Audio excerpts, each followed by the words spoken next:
Hi, my name is Brandon, and I'm an alcoholic and addict in recovery.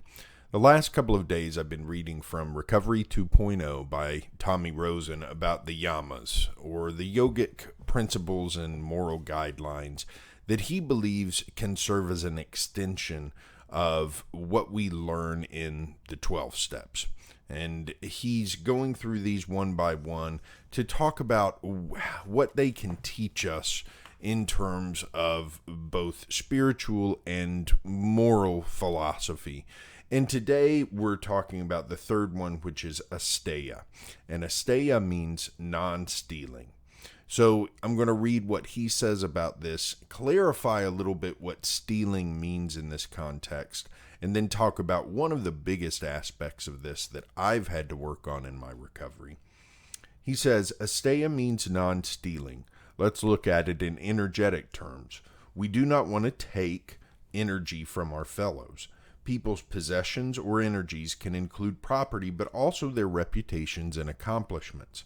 To inappropriately take energy from another person can never bring happiness.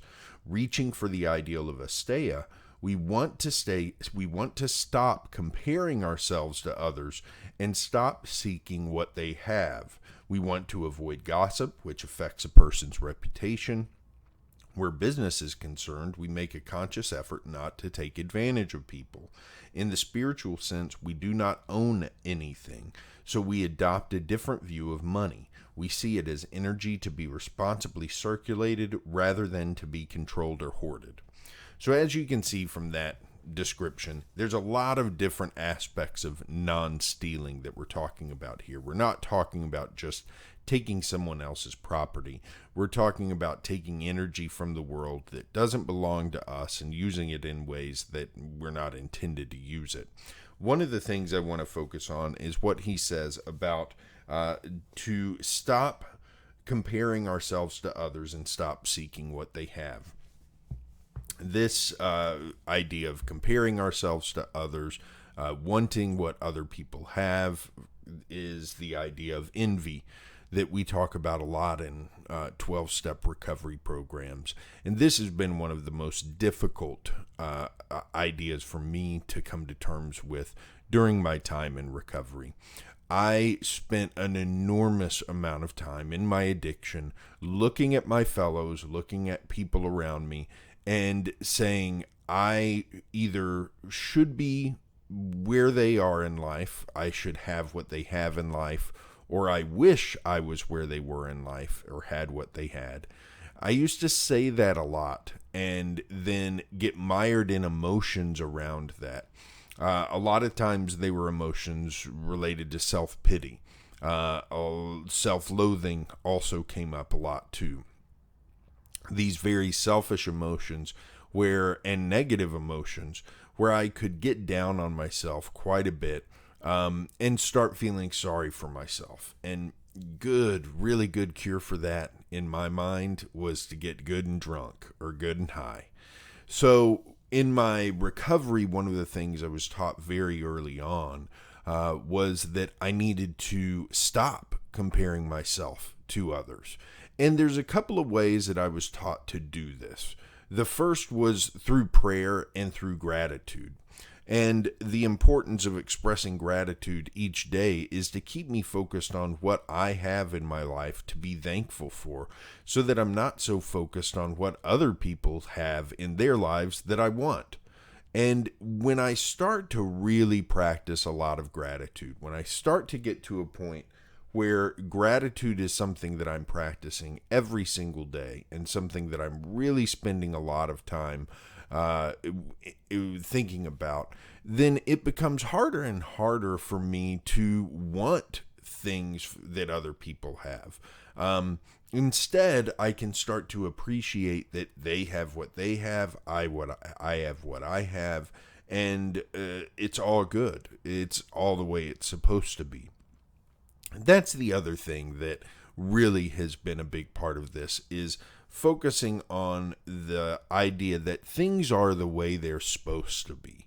That doesn't mean that I don't try to achieve more in my life, or that I don't try to do more in my life, but that things are the way they are now because that's the way they're supposed to be. And this can be tied into an idea of a higher power. It can be tied into the idea of just the way energy flows through the universe. But for me, it's a core idea that, hey, where I am now, this is where I'm supposed to be. If it wasn't, then I would be somewhere else. Life works in my head. Life works in a linear fashion. And so I am where I am because of the things that have happened beforehand. And if I want to change things, I can work to do that. But I should not be ungrateful for where I am now just because I see someone else in a different place. And then the last part of this is, for me, has really been to look at not just gratitude and not just where I am, but also making sure that I am appreciative that there are differences in people. And sorry, had to do a quick pause there. So there are differences in other people, and what I need to focus on is not what those differences are. I need to completely rewrite the script and focus on what I need to be doing next. My concern shouldn't be what someone else has and how I think that I should either work toward or have the same thing. Rather, coupled with my gratitude and appreciation for things the way they are, then I should just be focused on what do I do next? What's the next right thing? And so much of my spiritual life comes down to that ideal. What's the right thing to do next? Don't worry about anything else. Everything else will happen the way it's supposed to happen. What's the next right thing to do? And if I can focus on that, then my ability to envy people, my ability to look at other people and say, I should have that, or I should be where that person is in their life, or I should want that starts to go away.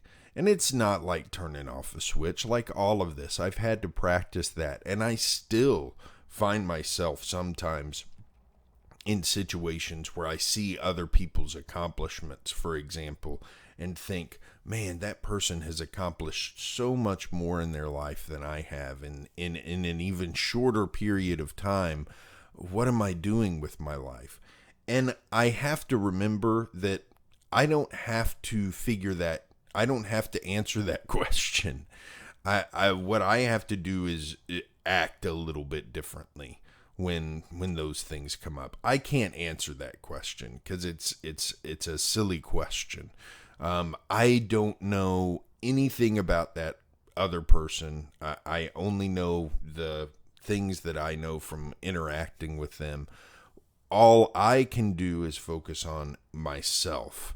And look, we all have a story to tell. We all have value in this world because this world cannot exist without each and every one of us. If any of us aren't in this world, it's a different world. It doesn't exist. So we have to realize that we have value as individuals, no matter whether we're more accomplished than somebody or less accomplished than somebody. And what we really need to be focused on instead of comparing ourselves to others is being grateful for what we have and looking at what the next right thing to do is. And if we really focus on that, then I think peace is what you find on the other side of that. It's certainly what I've found by focusing on that. But again, it takes practice. It's something that doesn't happen, and I still lapse. I still lapse into those periods of time where I'm really focused on what other people have and why I should have that, and oh, aren't I a terrible person because I haven't accomplished this? And that's when I just have to take some time out, do some gratitude, and really refocus myself on what's important. So it's not an easy thing to do, but it's an important thing to do. And by finding your way through it, you'll find your way to a point of a little bit more contentment, which in my opinion is what this spiritual work that we're doing is all about. That's it for today. I'll be back tomorrow with more. Have a good one.